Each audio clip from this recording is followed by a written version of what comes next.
crypto. I sold all my crypto. I announced everything on TV, what I did with crypto. But I would not touch crypto in a million years because I wouldn't trust the deposit bank. And you're making no distinction between centralized, decentralized. They fought regulation. They didn't want regulation, and you don't have regulation. So if you have your money in any of those, look, I'm not calling you an idiot. I'm just saying you're using a lot of blind faith. And I like to have my money at JP Morgan, and I check on Monday to see whether my balance is there. It's there. It feels good. Try getting your money out. When I had money, I'm not going to mention the firm that I had my money in, but it was a fight to get the money out. A fight. And I think that everybody who owns these various coins, Solana, Litecoin, I do think you're an idiot. I think. There we go. That was, what, 2-3 weeks ago when Bitcoin was at $17,000. Now we are pushing $24,000, $23,200. Folks, that was the bottom.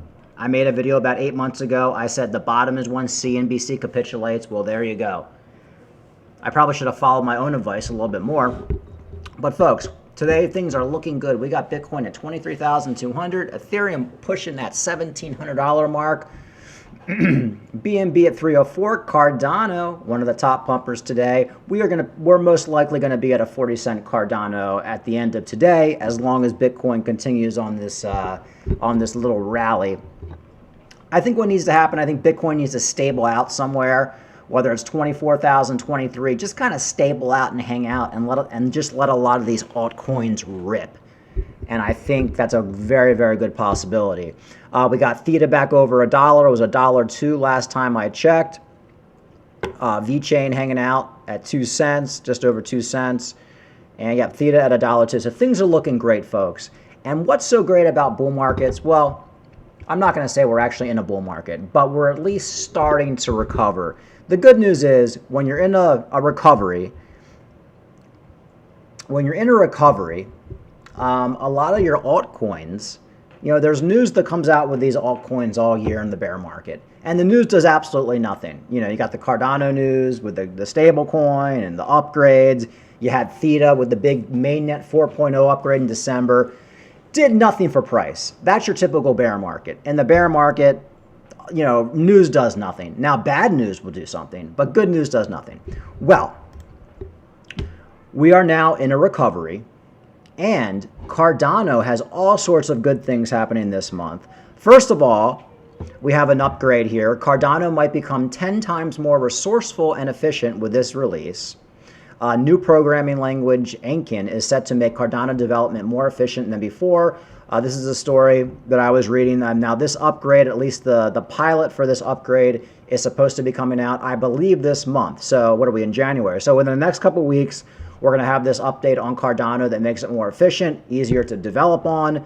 Not only that, we got the stablecoin, the Cardano DGED stablecoin. They're hinting at a major announcement, which will probably be the release of the coin. I'm thinking next week. So probably next week, folks, we're going to have that Cardano stablecoin. I was just listening to Crypto Kirby, and he calls it Bitcoin. So now I keep saying corn. But that stable coin will be coming out on Cardano. Man, if we're at 40 cents then, that could easily pump us up to 50 cents.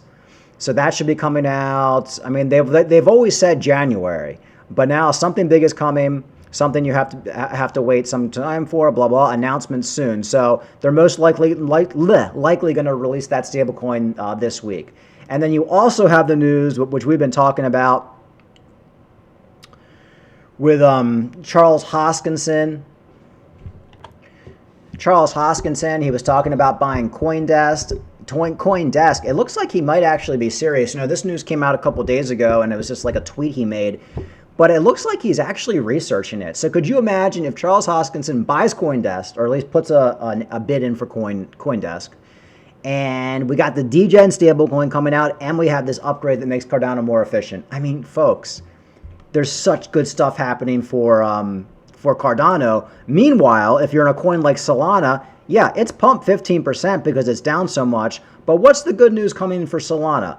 That Sam Bankman-Fried might be in jail, so he can't sell all of Solana. I mean, I just don't get it, folks. Like, I get trading a coin like Solana Like I said, I'd probably buy some if it went down to $10 again, but there's not much coming out for it. Most of the developers have left Solana.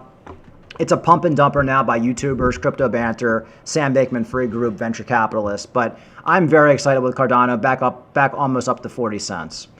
So there's a lot of good stuff happening this month. The question is, where are we going to go from here? I'm shocked that we've pumped this hard so far. I mean, we have to stable out at some point, right? So probably the best case scenario, I mean, probably the best thing is if we just hang out between 22 and 23,000 for the next couple months. But look, a lot of people are predicting that we might go up to 25,000. If we go up to 25,000 and we just hang out there for a while, we're going to see these altcoins rip, like I said last night. I'm almost tempted to buy more Cardano. Some money I had on the side that I was going to buy Cardano at 15 cents for. I might just plop that into Cardano, because now I think the odds are very low that we're going to go down to 15 cents now for Cardano. We could go back down to 25 cents, back down to 30 cents for sure, but I had money set on the side for a 15-cent Cardano, and I'm just not too convinced we're going to get it. All in all, folks, things are looking absolutely incredible. There's really not too much to say. The question is just, where are we going to go from here? I think all this changed last week. Like, there was news that came out last week that FTX might be able to restart. Well, actually, the first news was 2 weeks ago when it came out that they found like billions and billions of dollars. They found like $5 billion that they thought was lost for the FTX exchange. Then you have Sam Bankman-Fried, who basically kept coming out saying that FTX.US is definitely solvent. And that kind of like put a boost into the market. I really think that's what kind of like pushed the market.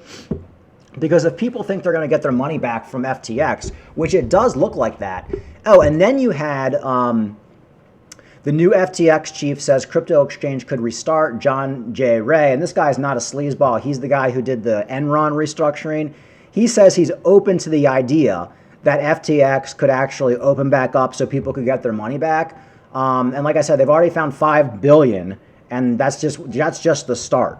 So I think that's what kind of started this whole bull market. I think we're kind of erasing the FTX drama at this point.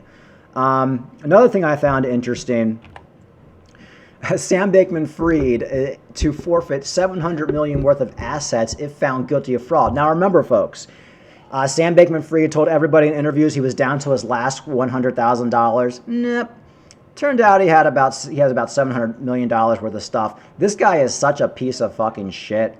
But it does look like what happened was a lot of the money, it looks like with this whole restructuring, he was probably trying to hide a lot of money. Like, I don't think all the money's there. I think he lost billions of dollars, but I think he was also trying to hide money. Kind of like a bank robber or somebody robs your house, they steal your safe and they hide it somewhere to get it at a later time. And I think this guy from Enron was able to find a lot of where he hid the money. So with Sam Bankman-Fried out of the picture, going to go to jail, he's on house arrest right now. Like I said, people getting a lot of their money back from FTX, that would basically turn the sentiment positive, which it's already done. I mean, we're looking at Bitcoin right now. Bitcoin was at like $19,000 last week, and now we're up to 22,000, or excuse me, 23,200. So I think the sentiment has changed.